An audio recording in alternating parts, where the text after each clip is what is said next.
Sir नमस्कार, आदाब, सत श्री अकाल। Welcome to my YouTube channel Avinash sir classes. तो आज की वीडियो में हम लोग बात करने वाले हैं क्लास 12 बिजनेस स्टडीज का चैप्टर 1 के बारे में, जो है nature and significance of management. इस चैप्टर का पार्ट 1 हम पहले पढ़ा चुके हैं।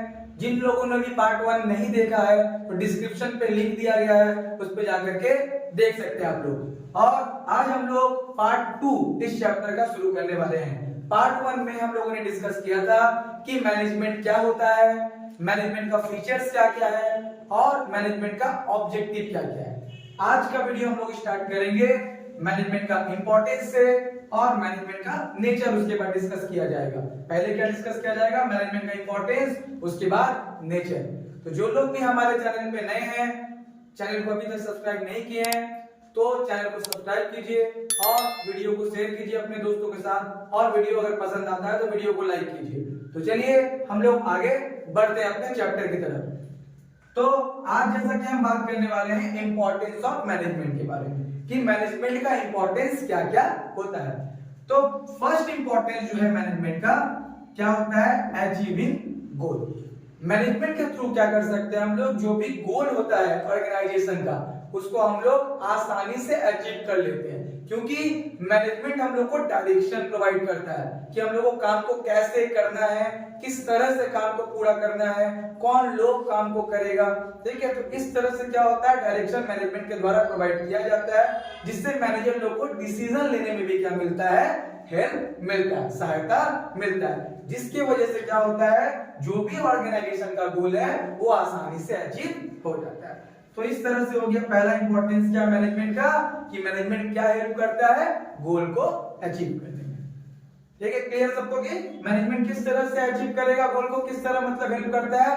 क्योंकि मैनेजमेंट क्या करता है? डायरेक्शन प्रोवाइड करता है मैनेजर्स को, जिससे वो लोग डिसीजन ले सकता है मैनेजमेंट के रिगार्डिंग। और उसी तरह से क्या होता है? डायरेक्शन अगर वेल मेंटेन डायरेक्शन रहेगा, सभी कुछ अच्छे से प्रोवाइड किया जाएगा, तो क्या होगा? कोई भी काम जो होगा वो सही समय पे अच्छे ढंग से पूरा हो जाता है और ऑर्गेनाइजेशन का जो भी गोल होता है वो भी आसानी से अचीव हो जाता है। इसलिए पहला पॉइंट क्या हो गया? अचीविंग गोल। सेकंड इंपॉर्टेंस है इंक्रीजिंग एफिशिएंसी। तो इंक्रीजिंग एफिशिएंसी किस तरह से एफिशिएंसी लेवल को इंक्रीज करता है मैनेजमेंट? तो मैनेजमेंट अपना वर्कर्स को या अपना एम्प्लॉय को मैनेजमेंट के थ्रू क्या दिया जाता है? ट्रेनिंग दिया जाता है। तो ट्रेनिंग प्रोवाइड करने से क्या होता है? मैनेजर का जो एफिशिएंसी लेवल है, कार्य करने का जो क्षमता है, वो क्या होता है? धीरे धीरे इंक्रीज करना शुरू होता है। तो अगर मेरा वर्कर का एफिशिएंसी लेवल बढ़ेगा तो प्रोडक्शन जो पहले कम करता था वो प्रोडक्शन क्या करेगा?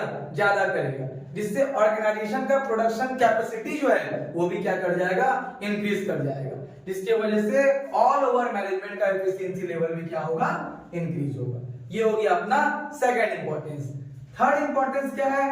Create dynamic environment. तो मैनेजमेंट क्या करता है? ऐसा मतलब प्रोवाइड डायरेक्शन प्रोवाइड करता है, जिससे क्या हम लोग बदलते हुए वातावरण के साथ क्या कर सकते हैं? अपने अंदर चेंजेस ला सकते हैं।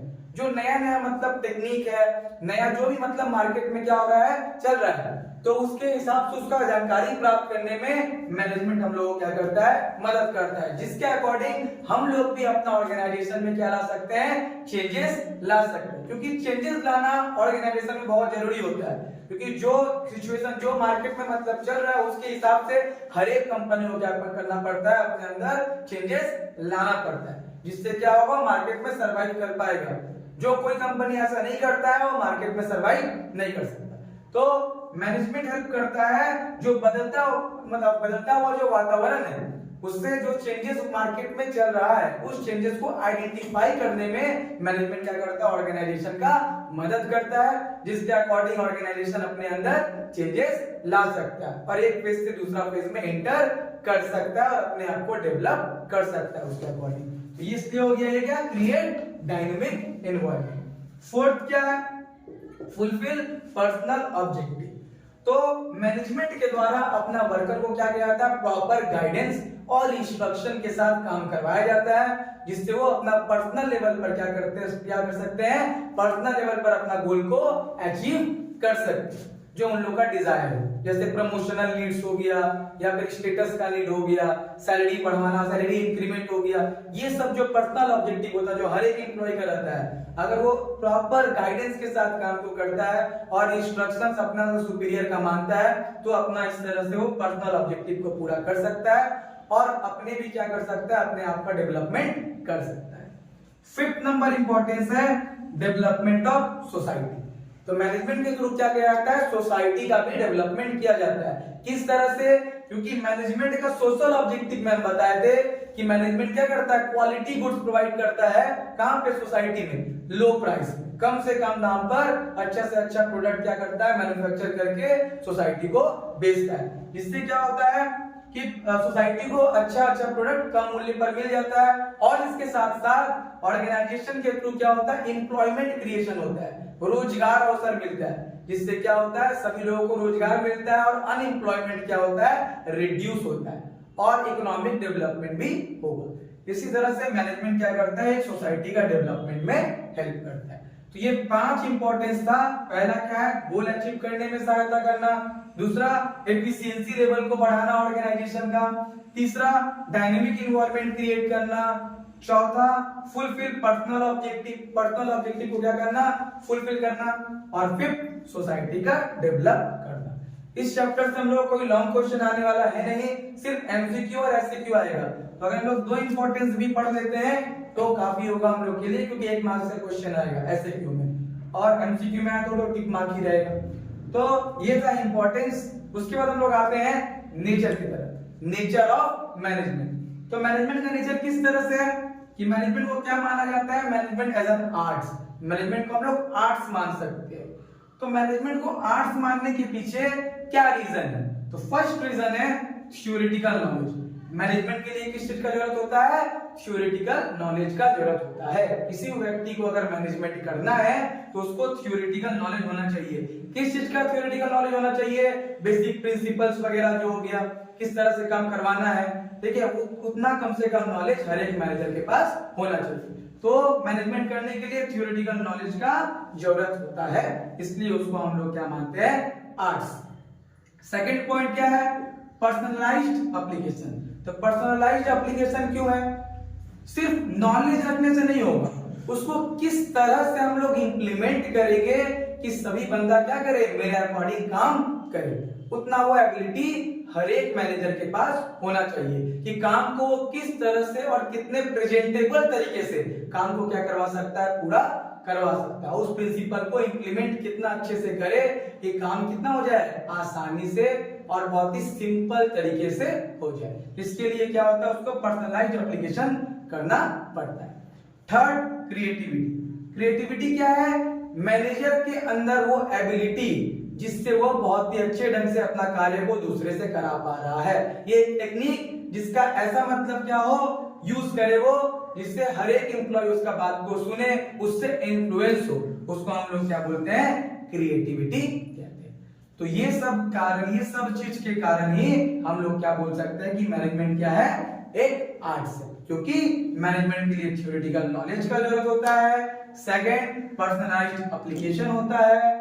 थर्ड, क्रिएटिविटी होता है, क्रिएटिविटी का जरूरत होता है, इसलिए क्या है, मैनेजमेंट एक आर्ट। फिर सेकंड पॉइंट क्या लिखे हैं, management as a science. Management science क्यों है, तो जिस तरह से साइंस का रूल जो होता है वो हर जगह एप्लीकेबल होता है, यूनिवर्सली एप्लीकेबल होता है, उसी तरह मैनेजमेंट का रूल भी क्या होता है, जितना भी मैनेजमेंट का प्रिंसिपल है उसको भी हम लोग क्या करते हैं, यूनिवर्सली एप्लीकेबल कर सकते हैं। इसलिए इसका भी क्या होता है, यूनिवर्सल वैलिडिटी होता है, इसलिए हम लोग मैनेजमेंट को क्या बोल सकते हैं, साइंस बोल सकते हैं। Second point, based on experiment. तो जिस तरह से साइंस का कोई भी लॉ होता है सब किस पे बेस्ड होता है, एक्सपेरिमेंट पे बेस्ड होता है, उसके ऊपर पहले एक्सपेरिमेंट करके देखा गया है कि वो सही है या नहीं। उसी तरह जो मैनेजमेंट का जो भी प्रिंसिपल बना है वो सब भी क्या है, एक्सपेरिमेंट बेस्ड होता है, पहले एक्सपेरिमेंट करके देखा गया, वो सही साबित हुआ है, तभी वो क्या है, मैनेजमेंट का प्रिंसिपल का फॉर्मेशन हुआ है। इसलिए क्या कहा जा सकता है कि मैनेजमेंट क्या है, साइंस। मैनेजमेंट क्या है, science. Third one, management as a profession. Management को हम लोग प्रोफेशन क्यों कर सकते हैं, क्योंकि प्रोफेशन की तरह मैनेजमेंट में भी स्पेसिफिक नॉलेज और स्किल का जरूरत होता है। जिसके पास स्पेसिफिक नॉलेज और स्किल है वही क्या कर सकता है, अच्छे ढंग से मैनेजमेंट को कर पाएगा। इसीलिए मैनेजमेंट को क्या कह सकते हैं, प्रोफेशन। और दूसरा पॉइंट क्या है, सर्विस मोटिव। जिस प्रकार प्रोफेशन का मोटिव क्या होता है, सर्विस मोटिव होता है, सर्विस प्रोवाइड करना, उसी प्रकार मैनेजमेंट का भी मोटिव क्या होता है, अपना क्लाइंट को सर्विस देना और जो भी क्लाइंट का जो जरूरत है उसको सेटिस्फाई करना। इसलिए हम लोग कह सकते हैं कि मैनेजमेंट क्या है, प्रोफेशन भी है। तो मैनेजमेंट आर्ट्स भी है, मैनेजमेंट साइंस भी है और मैनेजमेंट प्रोफेशन भी है। अगर ऑल ओवर देखें तो मैनेजमेंट को क्या बोल सकते हैं हम लोग, combination of arts, science and profession. क्या कह सकते हैं मैनेजमेंट को, combination of arts, science and profession. हम लोग बात करते हैं लेवल्स ऑफ मैनेजमेंट का।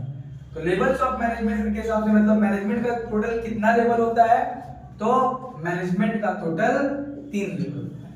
ये भी क्वेश्चन आता है एमसीक्यू में कि how many levels of management. तो there are 3 levels of management. क्या क्या है वो तीनों level, top level management, middle level management और लोअर लेवल मैनेजमेंट। फिर आता है कि टॉप लेवल मैनेजमेंट में कौन कौन बंदा आता है और उसका फंक्शन क्या क्या है, क्या क्या काम वो करता है। तो टॉप लेवल मैनेजमेंट में मैनेजिंग डायरेक्टर हो गया कंपनी का, जनरल मैनेजर, सीईओ मतलब चीफ एग्जीक्यूटिव ऑफिसर, सीओओ मतलब चीफ ऑपरेटिंग ऑफिसर, ये सब जो बंदा आता है ये सब इसमें आता है टॉप लेवल मैनेजमेंट में आता है। ये 4 एग्जांपल हम दिए। टॉप लेवल का जो भी मैनेजर लोग रहेगा उसका काम क्या होता है, तो उसका काम होता है सिर्फ plan and policy formulation. Plan बनाता है और किस तरह से प्लान को इंप्लीमेंट करना है उसके लिए क्या बनाता है, पॉलिसी। तो प्लान करना, पॉलिसी फॉर्मुलेट करना, वो सब किसका काम हो गया, टॉप लेवल मैनेजमेंट का काम हो गया। और टॉप लेवल में कौन कौन आता है, managing director, general manager, CEO और सीओ। ये था टॉप लेवल मैनेजमेंट। बस इसी टाइप का इतना ही क्वेश्चन आता है इसमें कि टॉप लेवल में क्या क्या आएगा, लोग और उसका फंक्शन क्या है। फिर आते हैं नेक्स्ट मिडिल लेवल मैनेजमेंट। तो मिडिल लेवल मैनेजमेंट में कौन आते हैं, जितना भी डिपार्टमेंट हेड है, जितना भी डिपार्टमेंट है ऑर्गेनाइजेशन का, उस सभी डिपार्टमेंट का जो भी हेड होगा यानी मैनेजरियल पोस्ट पे जो लोग होगा वो सब किस में आएगा, मिडिल लेवल मैनेजमेंट में। जैसे कि production manager, sales manager, purchase manager, ये सब क्या है, मिडिल लेवल मैनेजमेंट में आने वाला व्यक्ति है। इन लोगों का काम क्या होता है, establish link between top level and lower level.